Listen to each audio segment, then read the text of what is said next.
Okay, અહીંયા જોઈ શકો છો દાખલા નંબર 55. પાસવન શ્રેણીમાં ઉત્સર્જિત Sankranti n is equal to 3. ખાસ વિદ્યાર્થી મિત્રો યાદ રાખવાનું છે, ઉત્સર્જિત Sankranti n is equal to 3 કક્ષાએ અંત પામે છે, પૂરું થાય છે, અને n કક્ષામાંથી શરૂ થાય છે. તો આ n કક્ષા આપણે ગોતવાની છે, ક્યાંથી શરૂ થાય છે, અને તેનો આવૃત્તિ વિદ્યાર્થી મિત્રો આપી છે, જોઈ શકો છો 3.29 ગુણ્યા 10 ની 15 ઘાત 1/3 નો સ્ક્વેર, કારણ કે 3 કક્ષામાં અંત પામે છે એટલે અંતિમ કક્ષક, અહીં શરૂઆતની કક્ષક n સ્ક્વેર, તો n આમાં ગોતવાનું છે, આપણે રજૂ કરી શકાય. અને વિદ્યાર્થી મિત્રો અહીંયા આપ્યું છે 1285 નેનોમીટર સંક્રાંતિ અવલોકન થાય છે, એટલે તરંગ લંબાઈ વિદ્યાર્થી મિત્રો આપી છે, કારણ કે નેનોમીટર હોય એટલે ખબર છે કે તરંગ લંબાઈ હોય.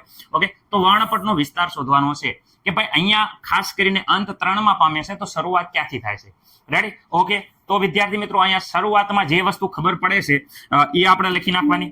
એક તો આપણને બધાને ખબર પડે, શું ખબર પડે કે સર અહીંયા આવૃત્તિ આપી દીધી છે, તો આવૃત્તિ ઇઝ ઇક્વલ ટુ તમે જોઈ શકો છો, હું તમને અહીંયા કહેવા માંગુ છું, ખાસ યાદ રાખો, આવૃત્તિ ઇઝ ઇક્વલ ટુ શું આપેલું છે, તો અહીંયા વિદ્યાર્થી મિત્રો 3.29 ગુણ્યા 10 ની કેટલી ઘાત છે, 15 ઘાત. ઓકે સર, 15 ઘાત. રેડી? એ પણ હર્ઝમાં છે. ઓકે, હર્ઝ. અને આપ્યું છે n 3 નો સ્ક્વેર 1/3 નો સ્ક્વેર, અને અહીંયા n નો સ્ક્વેર. ઓકે, આટલી આવૃત્તિ આપી છે, પરંતુ વિદ્યાર્થી મિત્રો આવૃત્તિ કેટલી છે એ આપણે ગોતીએ કે હા કેમ ન ગોતી શકાય, કારણ કે અહીંયા જો તરંગ લંબાઈ આપી છે લેમ્બડા ઇઝ ઇક્વલ ટુ, તો બધાને ખબર છે, અહીંયા જોઈ શકો છો 1285 વિદ્યાર્થી મિત્રો નેનોમીટર. ચલો, નેનોમીટર ને મીટર કન્વર્ટ કરવામાં કોને નો પ્રોબ્લેમ થાય, બધાને આવડે. રેડી? હું નેનોમીટરનું મીટર કરવું હોય તો સર અમે 10મા ધોરણથી ભણતા આવીએ છીએ કે નેનોમીટરનું મીટર કરવું હોય તો આપણે 10 ની -9 ઘાત વડે વિદ્યાર્થી મિત્રો ગુણી દો, તો આ થઈ જાય મીટરમાં. આ આવી ગઈ આપણી તરંગ લંબાઈ. ઓકે, હવે વિદ્યાર્થી મિત્રો આ તરંગ લંબાઈની વેલ્યુ તમને બધાને દેખાતી છે. સર અમે થોડાક આંધળા છીએ, અમને તો દેખાય જ ને. હવે તો વિદ્યાર્થી મિત્રો આપણે અહીંયા આવૃત્તિનું સૂત્ર મૂકો.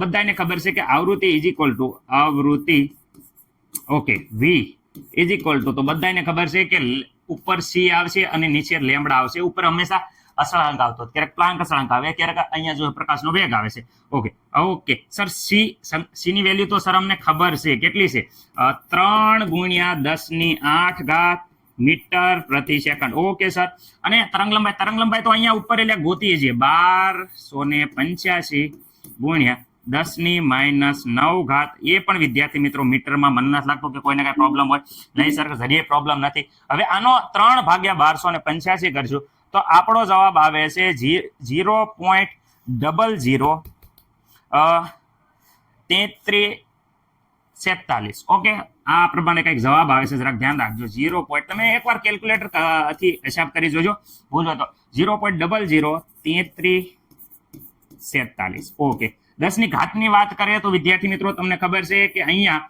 8 ઘાત છે, આ માઇનસ ઘાત ઉપર જશે, તો વિદ્યાર્થી મિત્રો આ 8 ઘાત હતી, આ માઇનસ ઘાત ઉપર જશે એટલે પ્લસ થશે, તો આ બેનો જવાબ વિદ્યાર્થી મિત્રો આવશે 17 ઘાત.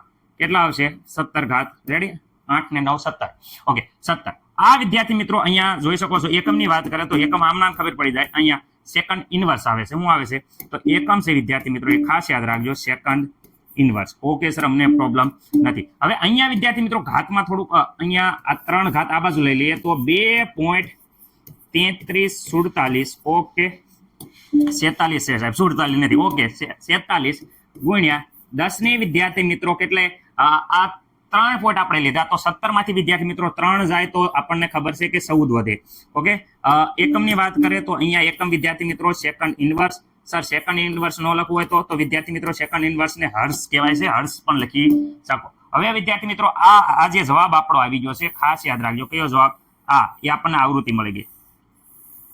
ઓકે, મને નથી લાગતું કે કોઈને આમાં કઈ પ્રોબ્લેમ હોય. ઓકે સર, આ છે એના બરાબર મળી ગઈ આવૃત્તિ. તો આવૃત્તિ તો અહીંયા સર જો તો અહીંયા શું છે, અહીંયા તો આવૃત્તિ આપેલી છે, જો આવૃત્તિ. રાઈટ? તો આવૃત્તિનો જવાબ આપણે ગોતી લીધો છે, તો આવૃત્તિની કિંમત મૂકી દો. આવૃત્તિની કિંમત કેટલી આવી? તો વિદ્યાર્થી મિત્રો 2.3347 ગુણ્યા 10 ની વિદ્યાર્થી મિત્રો કેટલી ઘાત છે? 14 ઘાત. રેડી? ઓકે, હર્ઝ ઉડી જશે એટલે હર્ઝ બંને બાજુથી કાઢી નાખો છું. સમજદાર કોઈ ઈશારા કાફી.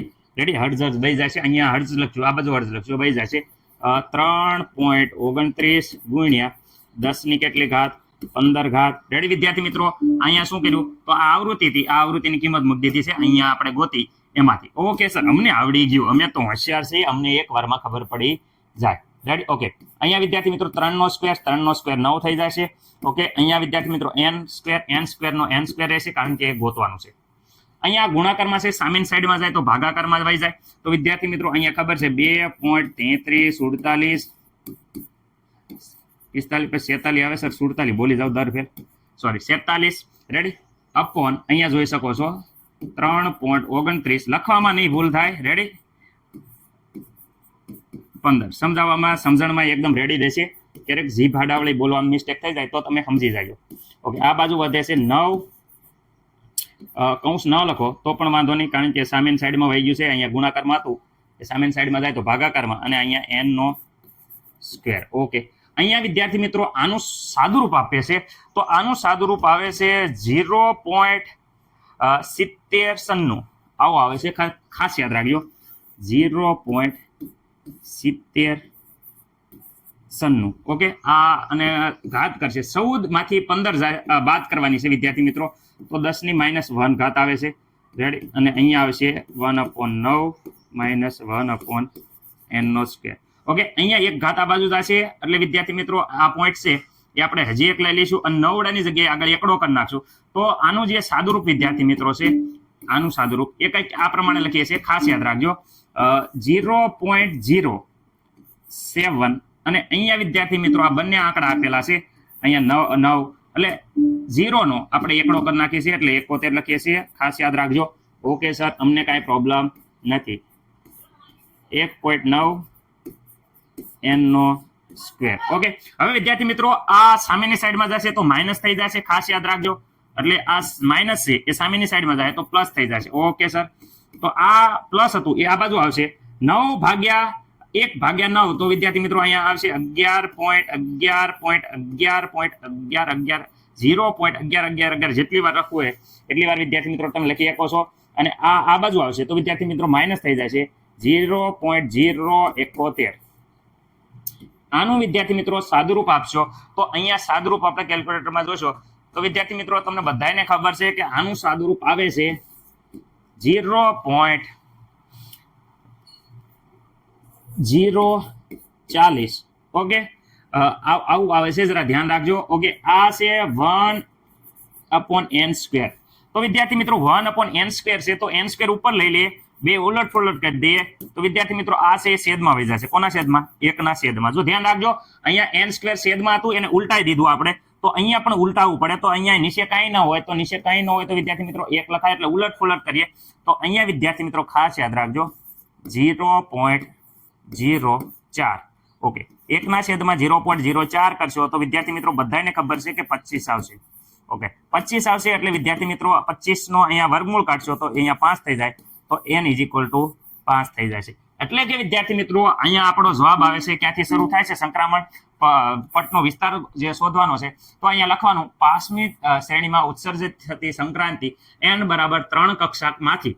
અંત પામે છે પરંતુ શરૂઆત ક્યાંથી થાય છે તો અહીંયા ખાસ યાદ રાખજો વિસ્તાર અહીંયા હું લખું છું કે ભાઈ વિસ્તાર અહીંયા n = 5 માંથી વિદ્યાર્થી મિત્રો ખાસ યાદ રાખજો શરૂ થઈ n = 3 માં શું પામે છે અંત પામે છે રેડી એટલે કે ક્યાંથી આવ્યો તો n બરાબર ખાસ યાદ રાખજો 5 થી n = 3 આ શું છે તો વિદ્યાર્થી મિત્રો આ છે વર્ણપટનો વિસ્તાર છે એ આપણને અહીંયા મળી ગયો છે ઓકે જે દરેક વિદ્યાર્થી મિત્રોને આવડી જશે વ્યવસ્થિત રીતે સ્ક્રીનશોટ પાડી લો